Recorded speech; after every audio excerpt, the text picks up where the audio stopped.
Tiang Asal Nichwa in Nila Tiang Boy Bamin Chu Asal Mi Kun Dia Chu Boy Bani Aukna Asunta Nahni Banki Alodina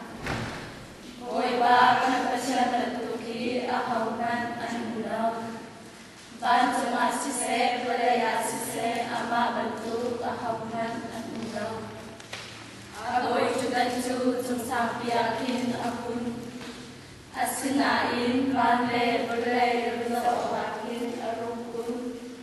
Sipa Nika Lady Blackie Anunanghan Atolha Red Thai Nika Red Thai Natungin Atsuanai Siang Pasang Fale Boy Gomakan Asaka Amina Siang Pasang Fale Boy Gomakan Asaka Fa Anay Paulawin